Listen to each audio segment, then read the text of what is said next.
નમસ્તે મિત્રો, મારા કિચનમાં આપ સૌનું સ્વાગત છે। મિત્રો, આજે આપની સાથે હું આમળાની જેમ કઈ રીતે બનાવી તેની રેસીપી શેર કરવા જઈ રહી છું। તો આવો બનાવીએ આમળા જેમ। આમળા જેમ બનાવવા માટે મેં લીધેલ છે કુલ 250 ગ્રામ આમળા।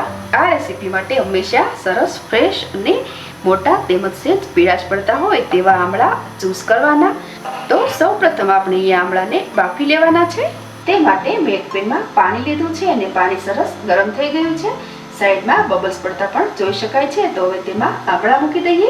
આમળા ખૂબ જ ઝડપથી બફાઈ જતા હોય છે। હવે આપણે લીડ ઢાંકી દઈએ અને સ્ટવની ફ્લેમ ફાસ્ટ કરી દઈએ। અહીંયા આમળા ચીરાઈ ગયેલા દેખાય છે, મતલબ કે આપણા આમળા સરસ રીતે બફાઈ ગયા છે। તો આમળાને હવે એક સ્ટ્રેનરમાં લઈ લઈએ, તેમજ આ આમળાને હાથથી અડી શકાય તેટલા ઠંડા પડવા દઈએ। આમળા ઠંડા પડતા જ આમળાની ચીરીઓ છૂટી કરી લઈએ। આમળાને આ રીતે ઉપર નીચેથી પકડી અને હળવા હાથે પ્રેસ કરવાથી ચીરીઓ ઓટોમેટિક અને ખૂબ જ આસાનીથી અને ઝડપથી છૂટી પડી જાય છે। સેમ વે આપણે બધા જ આમળાની ચીરીઓ છૂટી પાડી અને બીજ રિમૂવ કરીશું। મેં અહીંયા બધા જ આમળાની ચીરીઓ છૂટી પાડી લીધી છે। હવે આ ચીરીઓને મિક્સર જારમાં ક્રશ કરી અને સરસ સ્મૂથ ફાઇન પેસ્ટ તૈયાર કરી લઈએ। આમળા જેમ બનાવવાની નેક્સ્ટ પ્રોસેસ માટે મેં અહીંયા લીધેલ છે એક નોનસ્ટિક કઢાઈ। તૈયાર કરેલી બાફેલ આમળાની પેસ્ટ આપણે કઢાઈમાં લઈ લઈએ। અહીંયા આપણે સ્ટીલની કઢાઈ કે નોનસ્ટિક કઢાઈ યુઝ કરવાની છે। અહીંયા એલ્યુમિનિયમની કઢાઈ કે લોખંડની કઢાઈ અવોઇડ કરવાની છે।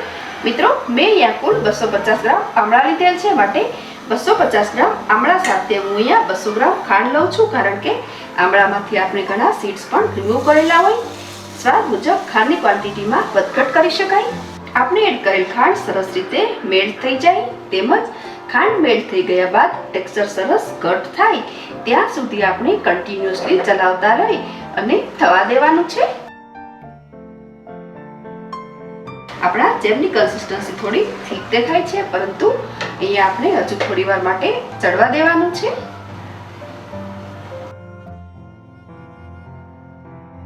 આમળા અને ખાંડના મિશ્રણનું આ અપર લેયર સરસ જામ જેવું દેખાય છે, તેમજ અહીંયા આપણે જામ જેવું ઘટ ટેક્સચર પણ જોઈ શકીએ છીએ। તો હવે 2-3 ડ્રોપ્સ એક વાટકીમાં લઈ અને ચેક કરીએ। અત્યારે સ્ટવની ફ્લેમ સાવ સ્લો સેટ કરી દઈએ। આપણે વાટકીમાં જે આમળા અને ખાંડનું મિશ્રણ લીધેલ છે તે ઠંડુ પડી ગયેલ છે અને તેમની કન્સિસ્ટન્સી પણ જામ જેવી દેખાય છે, મતલબ કે આપણી જામ તૈયાર છે। તો હવે સ્ટવની ફ્લેમ ઓફ કરી દઈએ। મિત્રો, આ સ્ટેજ ઉપર ખાસ ધ્યાન રાખવાનું છે કે આમળા આપણે અહીંયા પાણી સાથે બાફેલ છે, તેમજ આમળામાં પણ પાણીનો ભાગ હોય, તે પાણીનો ભાગ ખતમ થઈ જાય ત્યાં સુધી આપણે બરાબર કૂક થવા દેવાનું છે। સરસ ટેસ્ટ આપવા માટે એડ કરીશું ચપટી એલચી પાવડર, તેમજ ચપટી તજનો પાવડર। જો તજનો સ્વાદ પસંદ ન હોય તો તેને સ્કીપ પણ કરી શકાય। ફરી બધું સારી રીતે મિક્સ કરીએ। તો મિત્રો, તૈયાર છે હેલ્ધી અને ટેસ્ટી એવી આમળાની જામ।